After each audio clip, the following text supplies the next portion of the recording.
Hello out there once again, all my fellow Fix-It employees. Welcome back to another episode of How to Satisfactory 1.0. This is my brand new Let's Play series that's also more of a tutorial and guide for new players to the game. This is the first episode you're watching? Well, then I highly recommend starting from episode 1 so that you get a clear idea of where things have progressed so far. Today's episode, we're going to be taking a look at the final milestones of Tier 2. That is going to be the Resource Sync bonus program, where we unlock the Awesome Sync, Awesome Shop, and the Customizer Build Gun. And I guess we'll briefly go over the jump pads as well, even though I don't ever really use these. Some people do. I'll also probably do away with some uninvited guests in our factory. You may want to look away for this.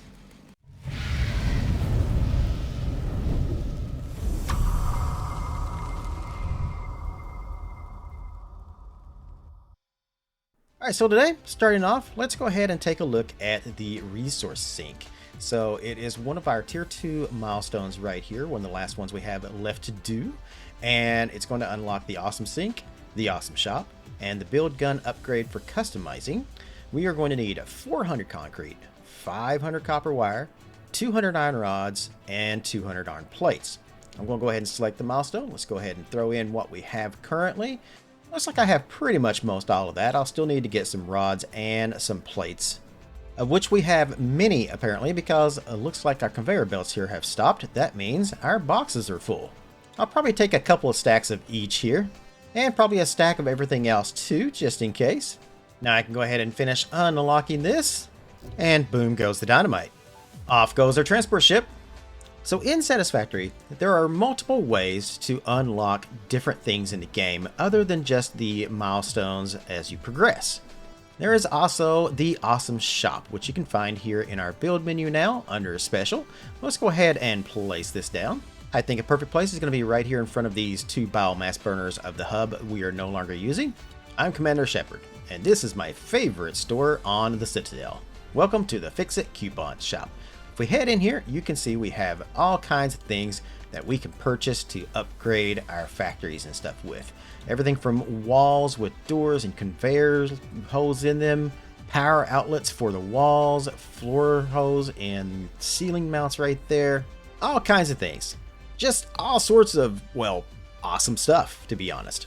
Up here in the corner, you can also now change this from dark mode to light mode. I like mine on dark mode though. So in order to get these items and be able to use them, we need Fix-It coupons. You can see here almost every single thing listed here has a price of coupons on it. Like the wall mounts here are 1 coupon, and the power outlets down here are 3 coupons. So in order to get these, we need coupons. Well, how are we going to get said coupons? To get coupons, you need to grind up your unneeded items into the Awesome Sync, which you can build by going into our build menu under Special. Right next to the shop is the Awesome Sync. Look at this monster of a machine right here. Wow, this thing is just huge. This is the biggest one we've made so far, with a huge grinding wheel right there made into it. So the first thing we're going to do is let's turn it around so that we are facing the front of it. And yes, for those who don't know, this is actually the front of the Awesome Sync right here. The grinder's actually in the back. You can tell it's the front because we have the coupon printer right there. All right, so I'm going to place this down up here on our center of our main factory right here. I'm going to come up here to the front, and we're going to go 2 foundations back. So 1, 2. And right here on this third one, I want to try to make sure that I get the input on the back of the machine. So it's right in the middle of this foundation right here. I'm going to lock that into place right there. Now let's nudge this forward just a little bit. Okay. That might be about where I want it. I'm not sure. Let's go ahead and move this just a little bit closer. So by nudging, if you hit your arrow keys, you can move it a space this way or a space back. But if you hold down Control, you can move it only half of that space, a half a nudge, if you will. So I'm going to move that about half a nudge forward, so it's sticking out just a little bit over the foundation line here. Just like that. Okay, make sure that it is centered back here on the back. Yep, that's about where I want it. So we'll go ahead and place that down. And there she is in all of her glory, the Awesome Sync. Next, let's go into organization. Let's grab a storage container. Let's place one of these down right next to the sink. And I want to make sure that the output is facing the back, like to the west right here. We'll hit H to lock that into place as well. And we're going to scoot that over as far as we can over to the sink. And let's go ahead and use the half a nudge method once again. So hold control and then use your arrow keys to move it over until it's blue. And we'll move it forward as well to kind of get it just sticking out a little bit from the foundation line right there. That looks good. Come back here to the very back of the awesome sink, and we're going to grab a merger and let's see, make that a merger. Okay, there we go. Okay, and then I'm going to place that so that the input of the merger is going into the sink like so. Let's grab a Mark II conveyor belt, and we're going to hit R to make sure we're doing a straight line. We're going to go from the storage box into the merger and the merger into the sink. And we're using the Mark II because I want the items to move from the box into the sink as fast as possible. Now we need to connect it to some power. So let's go ahead and connect a power line from the sink, and we'll run it to right here, all right, on the edge of the platform. And then we'll connect it onto that power line right there that's going into the assembler there. There we go. Now, we're not actually sinking anything into the sink yet, which is a good thing because this thing right here uses a ton of power. It doesn't actually say in here anywhere until you're actually grinding stuff, I don't think. But if we go back into our build menu, back into special, and we take a look at it, you can see right over here, the awesome sink uses more power than any other machine that we have placed down so far, a total of 30 megawatts. So far, our maximum capacity of power is 120. Now, we're only using about 80 to 90 megawatts currently, but if everything was working, we would be doing 138. So we do need to get our power output a little above that. I do have these 2 extra power shards from previous episodes, so I'm going to take those 2. Come down to the first 2 biomass burners down here. I'm going to throw one into this one. And we'll turn that up to do 45 instead of 30 megawatts per minute. Come back down here to the second one. Same thing. We'll turn that up, crank it up to 150%. Now our maximum capacity is 150 megawatts. That should be enough currently, but eventually I'll probably want to do the same thing to the other 2 biomass burners here as well. Now keep in mind, by overclocking our biomass burners, they are going to be using more biofuel than the ones that are not. And the more power we use, the more biomass we're going to be burning. So we need to make sure that we're up on all of this and make sure we have plenty of biomass in there to turn into biofuel. All right, so now that we have everything set up, how do we get the actual coupons? Well, we need to put stuff into the box, which will then go along the conveyor belt into the sink, and then that will grind everything up and make our coupons, because at Fix-It, nothing goes to waste. Let's start with something a little simple here. We've got 481 screws. Let's go ahead and place those screws into the box, and in they will go. You can see the grinder starting to start up here, and it's going to grind those screws up, and every item in the game is worth a certain amount of points. Obviously, the more complex the item, the more points it's worth. So these basic things like wire, screws, plates, iron rods, they're not worth a lot of points, but in the beginning, it still is definitely a help. You can see here as it grinds away at the screws, the points here are going down. So looks like the screws themselves seem to be worth about 4 points each. Here you can see where it says standard points until your next coupon. So as this is counting down, that's how many points you still need until you get your coupon right here. Now, as you can see there, we just got our first one once that hits 0. So we still need another 480 some points, and then we'll get another one there. It's a little slow, but like I said, basic components, basic points. If I was to take, say, a stack of rods and put them in here, and by the way, whatever your slot closest to the bottom one is right here is the first ones that's going to be going out of the box. So whatever's the top ones, that's the last ones. So as you can see here, it's taking these because these are closer this way. So now we're grinding those rods away. You can see those rods are worth a little bit more than what the screws were. Now there is actually a list of all of the items and how many sync points that these items are worth. I'm going to put the link to that page in a pinned comment down below here in the video. So you guys, if you're interested, you can kind of go and take a look at that and get an idea of what things are worth. All right, so we got our first 2 coupons right there. I'm not going to do anything with those just yet because I want to show you another way.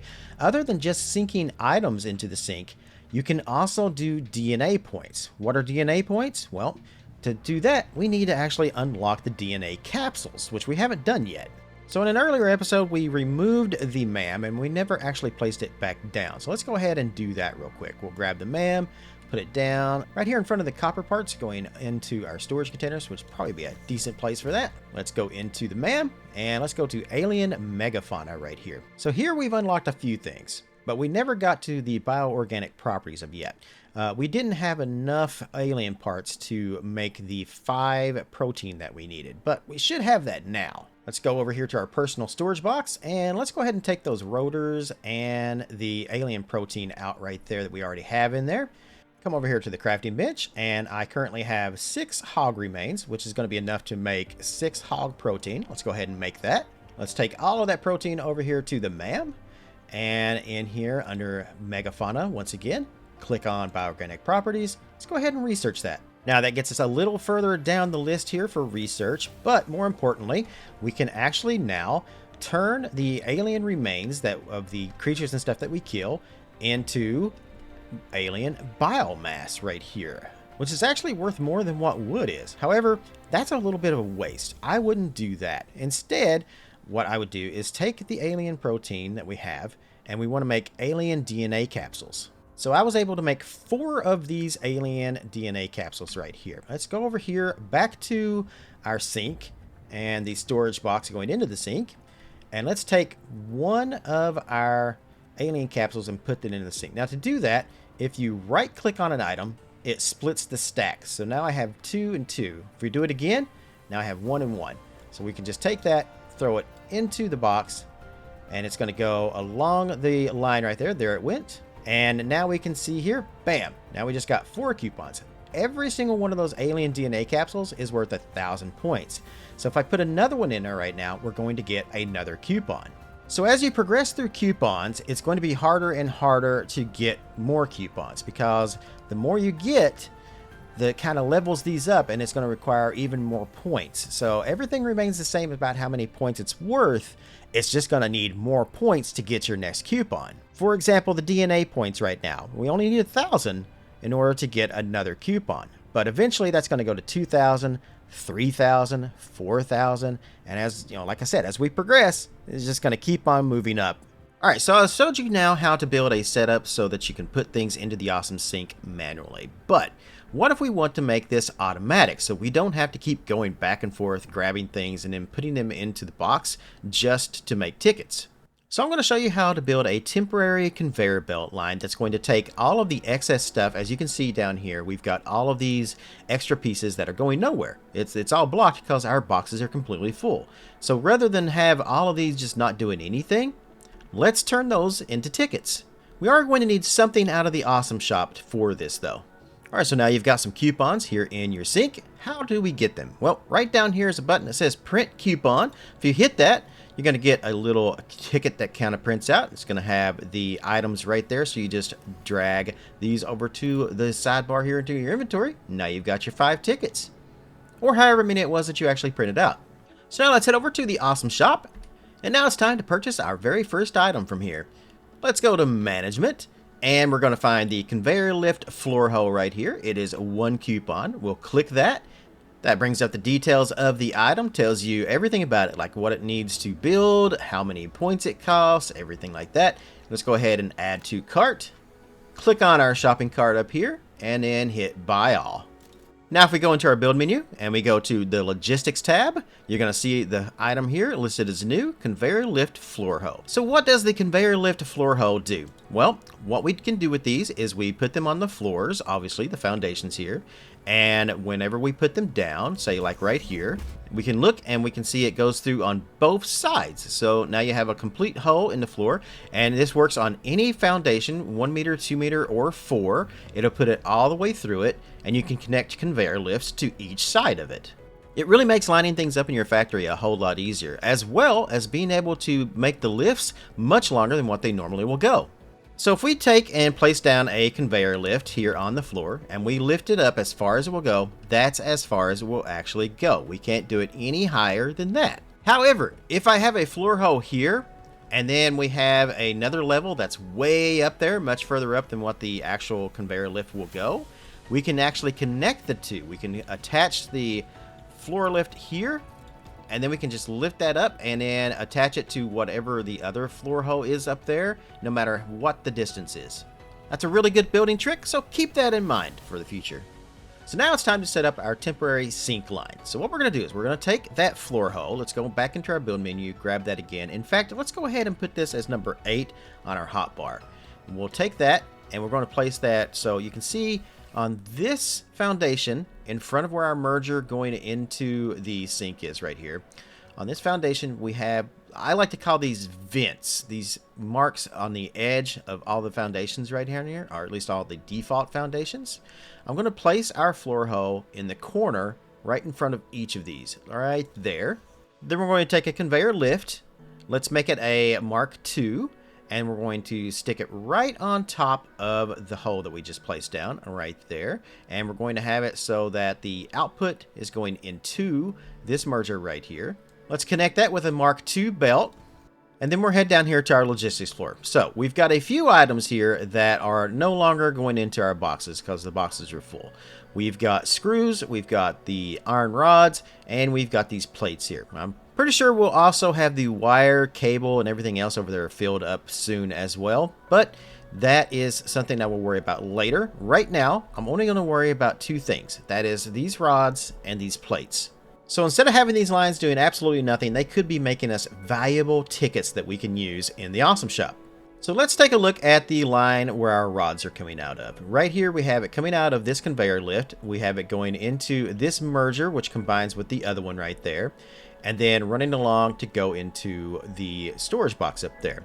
So right here in front of this merger, right there, let's go ahead and place down a splitter right there, and we're going to line it up on the belt. So you can move the splitters and stuff around the belt. So as long as you can move it like this, slide it along the belt, that's a good thing. If you are just seeing it moving here, what's going to happen is if you try to place this down, it's not going to be connected to the belt. Sure, the belt's going to be running through the splitter, but it's not actually going to be connected to it, and you'll have to remove the actual line, like the conveyor belts themselves, and then replace it going connected into the splitter. So as long as we see it sliding on it, that's a good sign. We want that.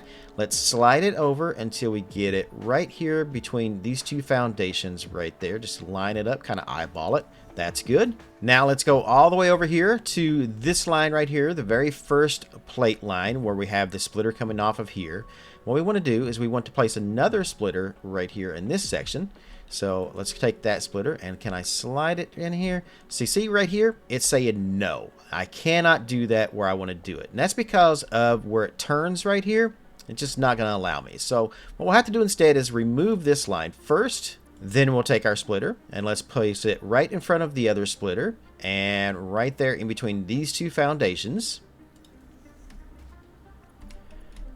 And then we'll go ahead and connect our conveyor belt back up to this and back up over here. Now we just need to place a merger somewhere in between these 2 splitters right here. So I'll copy that merger. Let's place it right here on this, like right where the 4 corners of these foundations meet. That's perfect. You can see the lines are showing that the 2 splitters are going to connect into this. Let's use Mark I belts to connect up that and connect up that. Then we'll take a Mark II belt. So just copy that, hit E to change it to a Mark II. Make sure straight build mode is on. And we're going to bring this all the way up this way, right next to this line, and right in between those 2 lines right there, all the way up to the edge of the ramp right here. And then bring it from there all the way to the top of the ramp. Then let's grab a conveyor lift. Let's hit E to change that to the Mark II. We're going to bring that down so that it matches up with the conveyor line we just built, and hit build. And now you can see all of our parts right here are now going into the conveyor lift. They are coming up the conveyor lift, and they are going into the merger and then into the sink. So we now have a line that's taken all the excess stuff that we are making, that's blocking up our lines, and now making it into something useful. So now we have a constant feed of resources coming into the sink in order to make coupons, albeit a little slowly. But there is one more method to get quick coupons at the beginning of the game, and that is the crash sites. So when you come up on a crash site, you'll normally see that there are parts and materials scattered around the crash site itself. Things like reinforced iron plates or cables. But occasionally there may be other things there, like computers, radio control modules, etc. These things aren't really needed in the very beginning of the game. Now you could hold on to them until you do need them, but if you wanted to, you could throw those into the sink at the very beginning of the game, and you could probably get like 10 coupons out of one item, if not more. And that's a perfectly fine method to get quick coupons early on. I, however, don't really do that. I prefer to keep those materials that I find in case I do need them later on. So that's pretty much the basics of the awesome sink and the awesome shop, and everything that you kind of know just to kind of get started right away with that. But these weren't the only two things that we unlocked when we did the resources there. So we can also do customization. If you hit X on your keyboard, it brings up the new customizer tool. And in here, you're going to find all these different color swatches. So you got the 4 on the top, which are your default colors. These are factory, project assembly, fix-it, foundation, and pipeline swatch. So if you was to kind of edit this down, you can see currently this is the default colors for everything. Whenever you build a machine, it's kind of this construction yellowish orange right here, right? All right, so what if I wanted everything to be a different color when I built it right off the bat?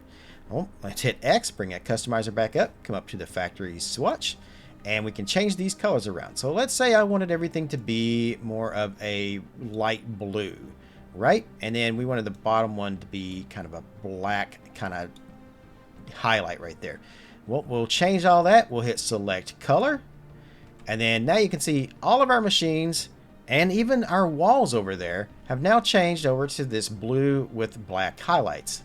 Our foundations here are pretty much always the same color, but what if we wanted our foundations to always be completely black? Well, we can go back in here to the customizer, go to Fix It Foundation, just click on this, and we change this top color right here over to a black, select color, and bam. Now, all of our foundations are midnight black right there. Don't like the color you just changed it to? Want to go back to the default? Well, back to the customizer, go back to the Fix It Foundation swatch.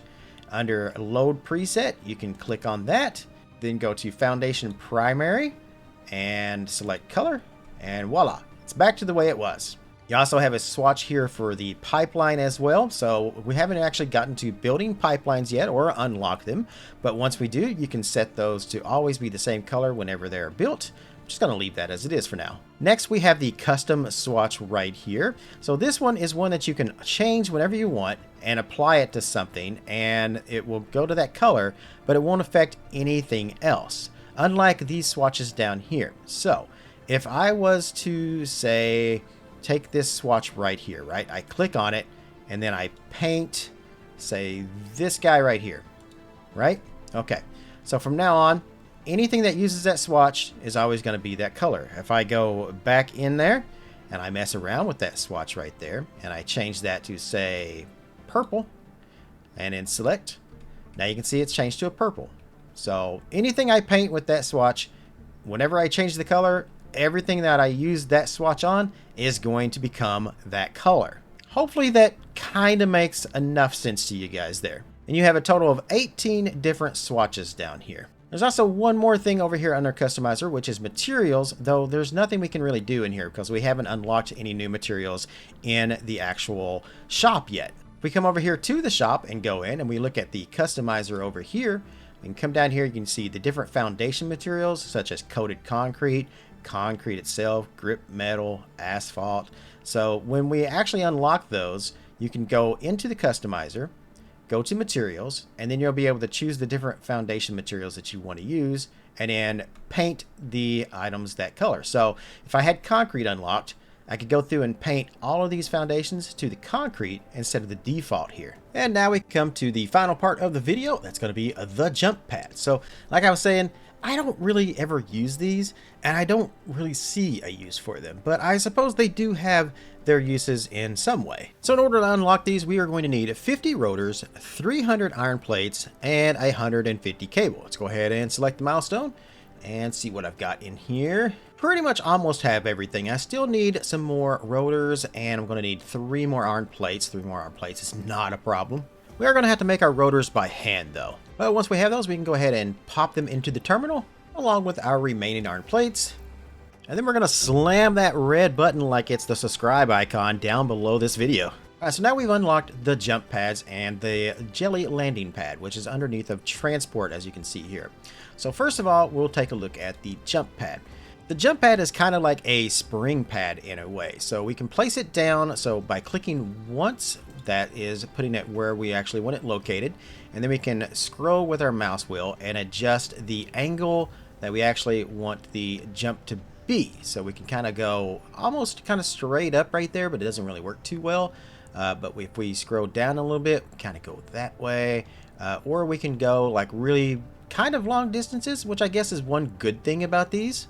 Not only does it show you the angle, but it's also showing you the position where you're going to be pretty close to landing is going to be. So I can see that I'm going to be landing right here. All right, so now if we come all the way down here to where it showed where the mark was going to be, where it was kind of guiding us that we were going to be landing at, we can middle mouse button on that first jump pad up there. You can see we have a guideline showing us from the first jump pad, again, to where it's going to be landing at.